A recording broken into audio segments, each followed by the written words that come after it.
Tuesday, October 20th, 2020, Maneco 64, home of alternative economics and contrarian views. Today we're going to look at why eradicating central banks is the key to moving away from the course towards communism, authoritarianism, and the New World Order.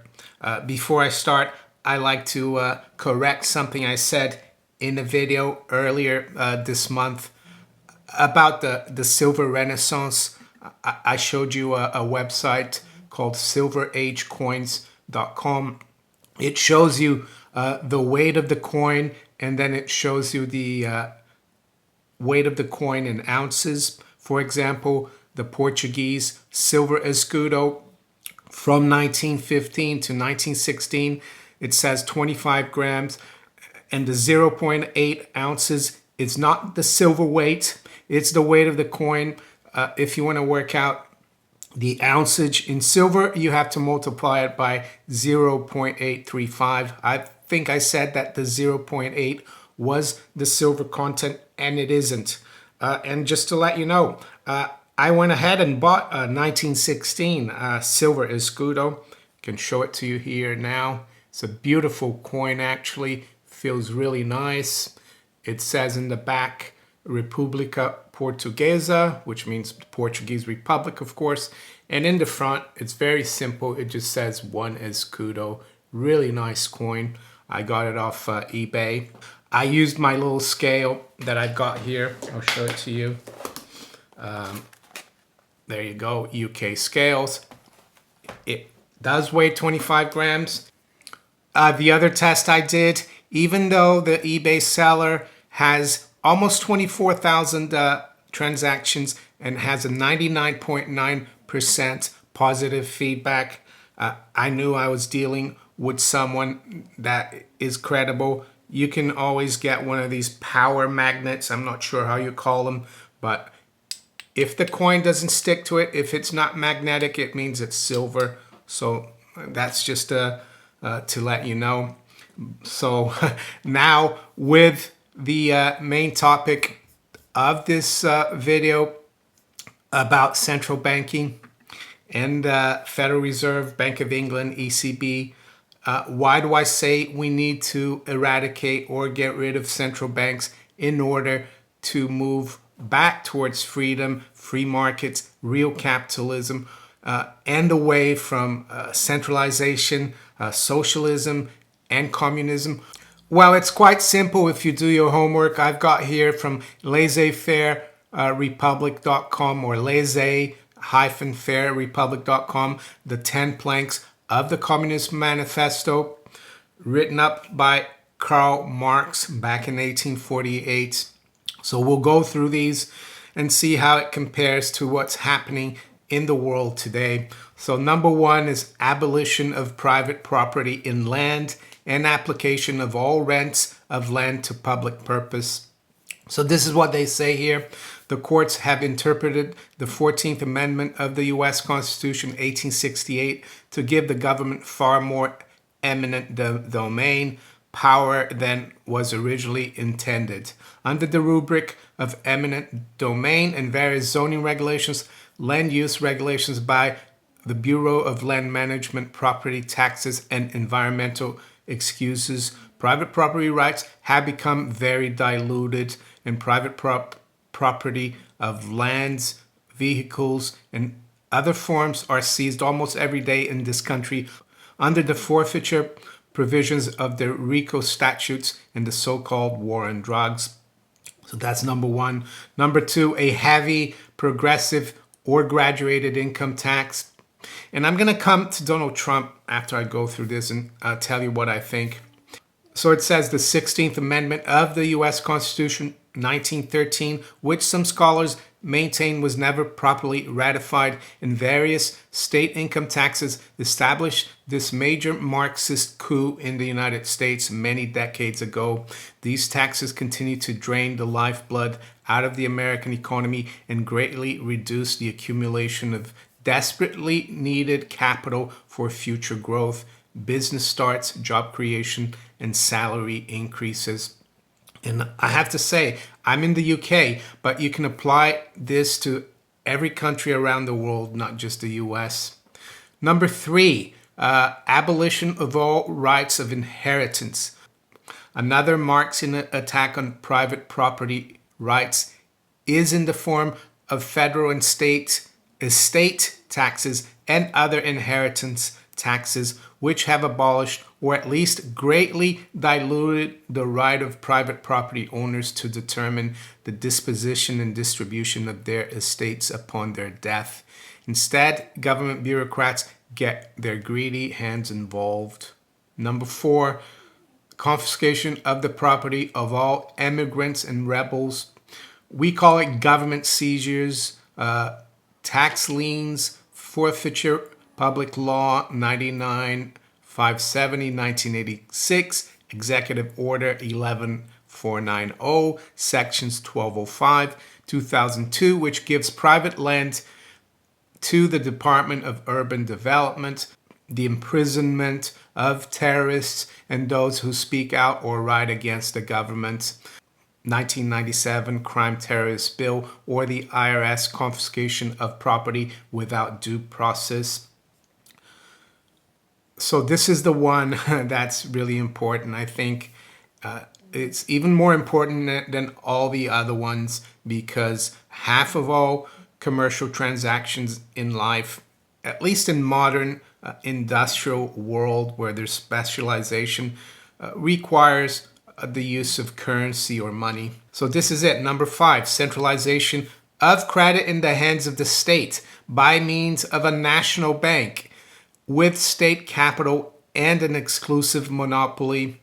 The Federal Reserve System, created by the Federal Reserve Act of Congress in 1913, is indeed such a national bank, and it politically manipulates interest rates and holds a monopoly on legal counterfeiting in the United States. This is exactly what Marx had in mind and completely fulfills this plank, another major socialist objective. Yet most Americans naively believe the US of A is far from a Marxist or socialist nation. So there you go. And that's why I disagree with people who say there's a problem with the Federal Reserve, that it needs to be nationalized because it's a hybrid public-private institution. No, you just need to get rid of any kind of bank that has a monopoly, any kind of bank that's national. Number 6, this is getting quite important these days as well, centralization of the means of communication and transportation in the hands of the states. In the US, communication and transportation are controlled and regulated by the Federal Communications Commission, FCC, established by the Communications Act of 1934, and the Department of Transportation and the Interstate Commerce Commission, established by Congress in 1887, and the Federal Aviation Administration, as well as Executive Orders 11490, 10999, not to mention various state bureaucracies and regulations. There's also the federal postal monopoly, Amtrak and Conrail, outright socialist government-owned enterprises. Instead of free market private enterprise in these important industries, these fields in America are semi-cartelized through the government's regulatory industrial complex. Number 7, extension of factories and instruments of production owned by the state, the bringing into cultivation of wastelands, and the improvement of the soil generally in accordance with a common plan. It says, while the U.S. does not have vast collective farms, which failed so miserably in the Soviet Union, we nevertheless do have a significant degree of government involvement in agriculture in the form of price support subsidies and creative allotments and land use controls. The Desert Entry Act and the Department of Agriculture, as well as the Department of Commerce and Labor, Department of Interior, and EPA, Environmental Protection Agency, Bureau of Land Management, Bureau of Reclamation, Bureau of Mines, National Park Service, and the IRS control of business through corporate regulations. 8, equal obligation of all to work. establishment of industrial armies, especially for agriculture. We call it the Social Security Administration and the Department of Labor. The national debt and inflation caused by the communal bank has caused the need for a two-income family, women in the workplace since the 1920s, the 19th Amendment of the U.S. Constitution, the Civil Rights Act of 1964, assorted socialist unions, affirmative action, the Federal Public Works Program, and of course, Executive Order 11,000. And I almost forgot, the Equal Rights Amendment means that women should do all work that men do, including the military, and since passage, it would make women subject to the draft. We're getting there to the end. Number 9, combination of agriculture with manufacturing industries, gradual abolition of the distinction between town and country by a more equable distribution of the population over the country. We call it the Planning Reorganization Act of 1949 and super corporate farms, as well as Executive Orders 11,647 and 11,731. Number 10, this is the last one, free education for all children in government schools, abolition of children's factory labor in its present form, combination of education and industrial production, etc., etc. People are being taxed to support what we call public schools, which train the young to work for the communal debt system. We also call it the Department of Education, the NEA, and the outcome-based education. So there you go.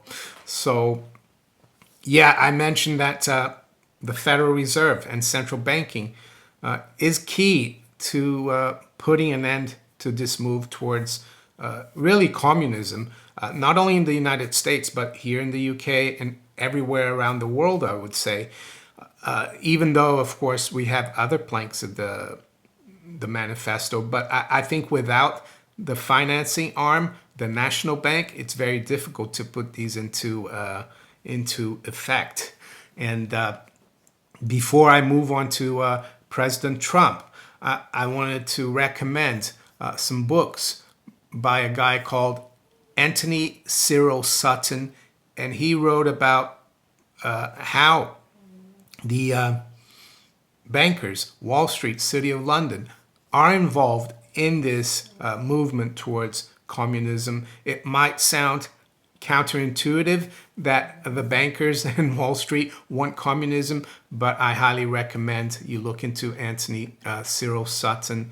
So he was actually a fellow, research fellow at Stanford University's Hoover Institution. And then he started looking into these subjects and realized that this is a big plan. And of course, he left that institution because the Hoover Institution is part of this whole thing. So yeah, Google Anthony C. Sutton books. I think there are PDFs, and you'll see all his books. They're really interesting. So last night I watched the beginning of President Trump's campaign rally in Tucson, Arizona.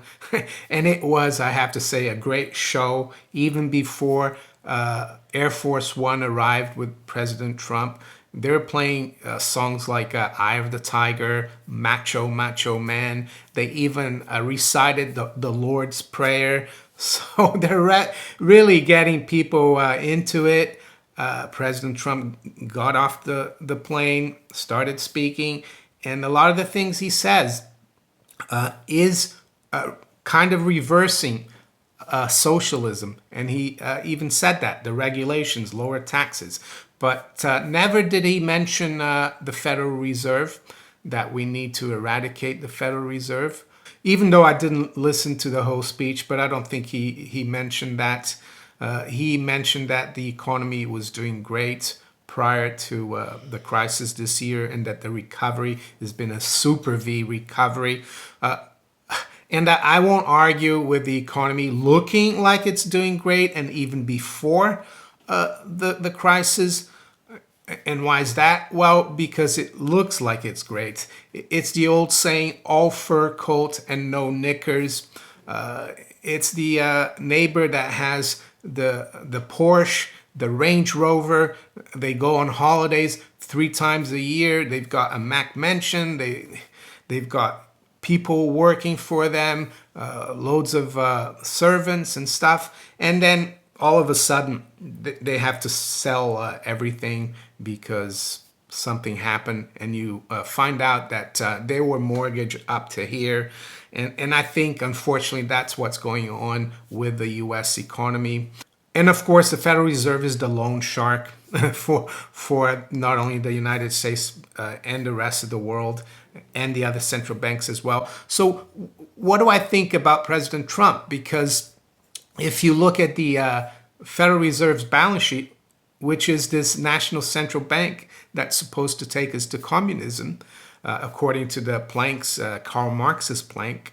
So the balance sheet of the Federal Reserve has gone from around 4.4 trillion when President Trump was inaugurated in January of 2017, and now we are at 7.1 trillion. So this national bank is not getting any less powerful. If anything, it's getting more and more powerful, more and more influential.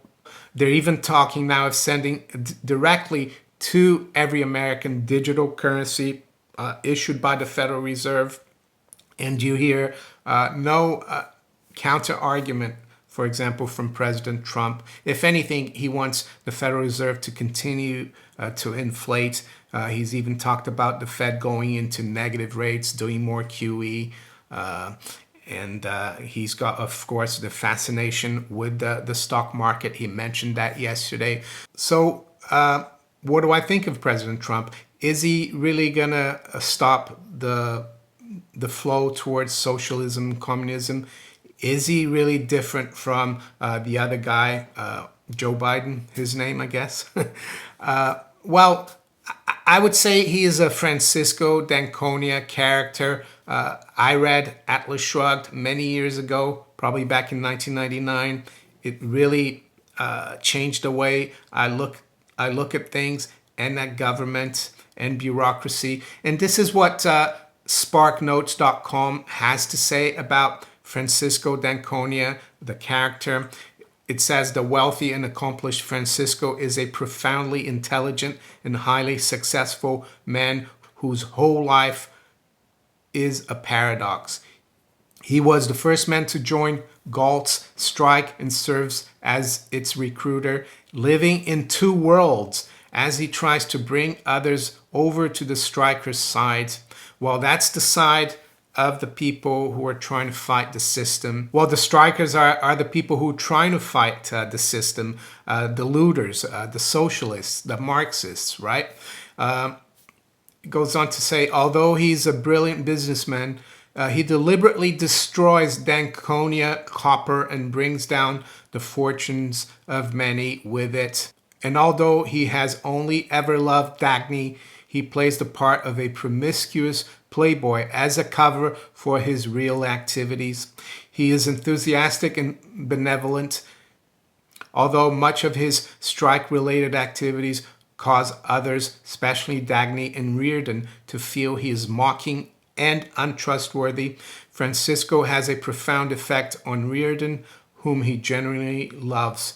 Even while knowing Reardon is Dagny's lover, he serves as Reardon's protector, arming him with the moral certainty he needs to battle the looters. He seems to appear at Reardon's side when he is needed most and saves his life in the mill riots. So there you go. I'm still not sure what's going to happen. I'm still not sure what President Trump has up his sleeves.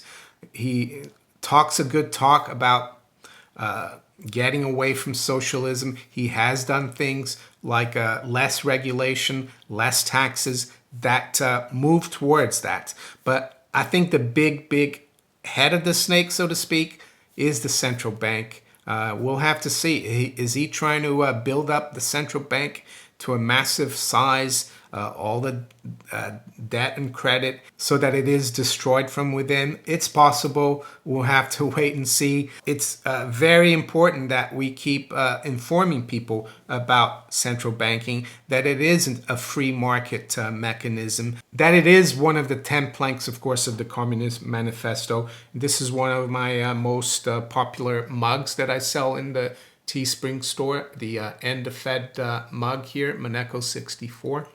So there you go. With that, let's look at where the markets are this morning. Quickly look at the markets. It's just before 9 a.m. Yesterday, of course, was the 33rd anniversary of the stock market crash in 1987. And we saw a fairly big drop. I think it was 400 points in the Dow. I think in 1987 it was 508 points. But back then that was a 22% drop. Nowadays it's not much of a drop. So right now we got gold at 1901. It's down $3.50. It's still frustrating, the precious metals, but the most important thing right now to have is patience, I would say. Silver, 24.39. We got up to just under 25. I saw the high was 24.99. Right now it's down about a cent. Range has been 24.30 to 24.58. The range in gold, by the way, overnight has been 18.95 to 19.15. The stock market has rebounded. Dow future up 119 points, 0.42%. S&P is up 20 points or 0.6, and the Nasdaq 100 future is up 101 or 0.87%. The currencies, sterling is down a little bit here, very little, virtually unchanged, 129.46. The euro is up slightly, 117.78. Dollar is up 0.1% versus the yen at 105.54. And WTI crude is at 41.01, down 0.1%. To finish off, the 10-year yield is up 1.5 basis point, almost at 0.78. So despite the fact that the stock market dropped 400 yesterday, yields are actually higher than they were yesterday when I made my video. So if you enjoyed this video, make sure you hit the like button. Please share it far and wide. Think about subscribing to my channel if you haven't yet. Make sure you also hit that little notification bell to be notified of all my new videos.